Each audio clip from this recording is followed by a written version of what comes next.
Hello again, I'm John Terzak, and welcome to another video cooking lesson at the Seasoned Cook. Today I'm going to answer the question for you, how to make homemade potato chips. Now I'm making some skin-on potato chips, but you can peel the potatoes if you don't want the skin on. Now I'm going to show you two ways of cutting them, but there's only one way of frying them. I'm going to show you to cut them by hand, which is what I have here, some that I already cut, so you don't have to stand here and watch me cut potatoes all day. And then flatten out the bottom of that real quick, and then I'll show you exactly how I cut what's in that bowl. I just cut each individual potato slice as thin as I could without taking all day about it, so that means that you may not have perfect potato slices, but you'll have perfect potato chips when it's all said and done. So this is one way, and then I'm going to show you quickly how to slice some on a mandolin and how they come out, which is exactly the same. I have this mandolin next to me here, set at the same thickness approximately that I'm cutting these at by hand. So when I mix them all together in a bowl, they'll kind of be the same. So that is basically what I did with what's in the bowl. And we're going to soak them for about 15 minutes before we fry them. And we're only frying them one time. We're going to soak them for about 15 minutes to kind of de-starch them a little bit. Now we're going to take a potato that's cut in half and put it into our mandolin.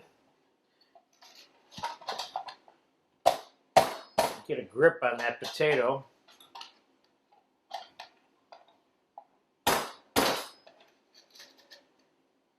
There we go.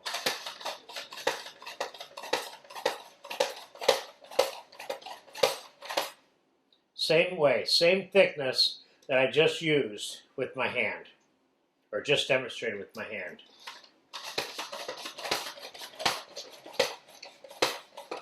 This is definitely more consistent and faster, but not everybody has one of these. So we're going to let these soak for about 15 minutes, so we're going to fast forward now. We're going to come back and drain them on towels and get them in the fryer. These are going to be fried once, and then we're going to put them in a bowl, and they will be nice, crispy, homemade potato chips. Okay, the potatoes have soaked for 15 minutes. Now we're going to get them out of the water. These need to be spread out a little bit because these get kind of stuck together, and they trap water in between the slices. And you don't want to put a bunch of water in your deep fryer because it can overflow on you, for starters.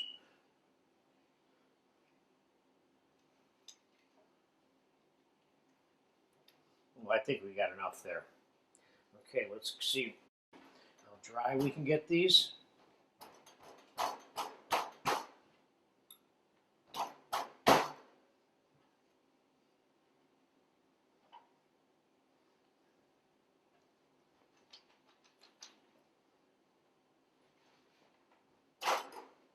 These are pretty dry.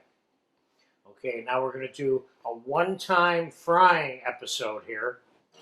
I'm going to time-elapse this, and one of the things I'm going to tell you is that, first of all, you want to make sure potatoes are not stuck together when you put them in here, and then while they're frying, you need to move them around a little bit so they don't fry stuck together at any time.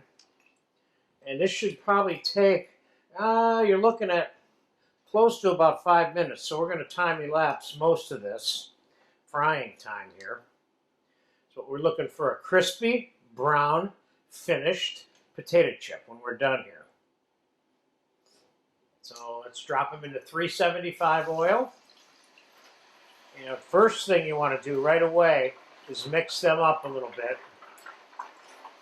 And remember, if you ever think your oil is going to boil over a little bit, just lift the basket up to give the oil time to acclimate to whatever amount of water may have been in there.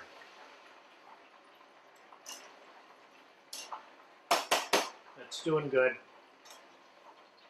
So we're going to let them fry. I'll mix them around a little bit from time to time. So we'll fast forward right here, and I'll come back, and you'll know exactly how long I did fry them. They've been cooking for a couple of minutes, and I've moved them around 3 or 4 times like that. So they got 3 or 4 more minutes left to them. Okay, I'm 5 minutes into frying them now, and I got my little Chinese skimmer to rotate them a little bit better in there. And they're coming along. They're getting close. As you can see, some of them are sort of done, but they still need maybe 2 or 3 more minutes to be all complete. So we'll be back. It's probably been close to 7 minutes total, and I'm taking them out. And as you can see, they look like potato chips now. And what I'm going to do is I'm going to dump them on this little quarter sheet pan with some paper, just long enough to let them cool off a bit. Spread them out a little bit. Let them cool off. Then we'll come back and put them in a bowl. Or, yeah, we'll come back. Let's let them cool off just for a few minutes so we can see what the room temperature crispiness level is. They've been cooling for 5 minutes. They look good to me. Look just like potato chips to me. So normally potato chips would be served in a bowl. Now these you don't toss in a bowl with salt and pepper, but you should definitely put some salt on them. And I don't really think they need anything else. I mean, I could put some chopped parsley on them, but you know what to do with potato chips. This lesson is about you learning how to make basic potato chips homemade. So there you have it. I hope I answered that question enough.